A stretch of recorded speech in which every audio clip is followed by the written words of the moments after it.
Justice Kumar ने भ्रष्टाचार निवारण अधिनियम 2018 की धारा 17A का हवाला दिया है और इसके तहत क्या होता है वो सुनिए। सरकारी कार्यों के निर्वहन में किए गए कार्यों के लिए सरकारी कर्मचारियों की जांच करने के लिए सरकारी मंजूरी की आवश्यकता होती है और इसीलिए इन्होंने चिट्ठी लिखी है राष्ट्रपति को कि आप जांच के निर्देश दें। उन्होंने तर्क दिया है कि इस तरह की जांच से राजनीतिक उद्देश्यों के लिए न्यायिक प्रक्रियाओं को प्रभावित करने में कथित रूप से शामिल अन्य संभावित खिलाड़ियों का पर्दाफाश हो सकता है।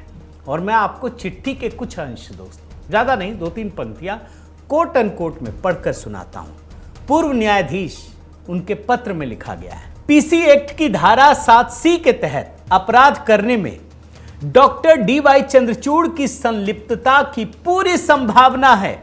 जांच में उन अन्य लोगों की संलिप्तता का भी पता चल सकता है जिन्होंने डॉक्टर डी.वाई. चंद्रचूड़ से संपर्क किया, उन्हें ऐसी प्रक्रिया अपनाने के लिए प्रभावित किया जो स्थापित अभ्यास और प्रक्रिया से अलग थी, जिस पर पीसी एक्ट की धारा 7A और धारा 8 लागू हो सकती है। आप याद कीजिए शीतल बाढ़ से जुड़ी घटनाओं को दोस्तों।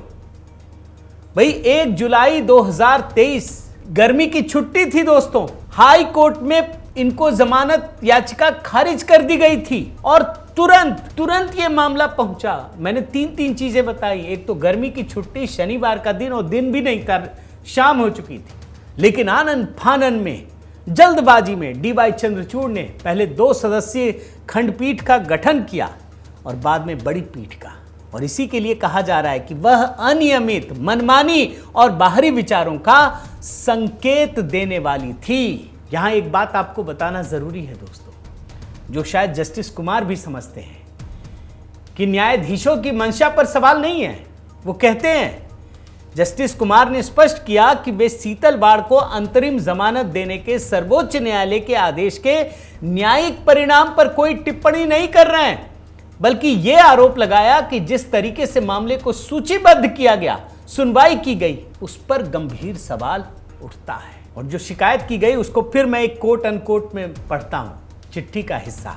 भारी मन से और न्यायिक प्रणाली में आम जनता का विश्वास बहाल करने के उद्देश्य से मैं डॉक्टर डी.वाई. चंद्रचूड़ के अनुचित आचरण के संबंध में जांच करने के लिए महामहिम से संपर्क करने के लिए बाध्य हुआ, जिन्होंने अपने आधिकारिक पद का दुरुपयोग करके एक ही तारीख को 2 बार पीठ का गठन किया था, जिसका उद्देश्य प्रत्यक्ष अप्रत्यक्ष रूप से तीस्ता सीतलवाड़ नामक एक आरोपी को अनुचित लाभ पहुंचाना था।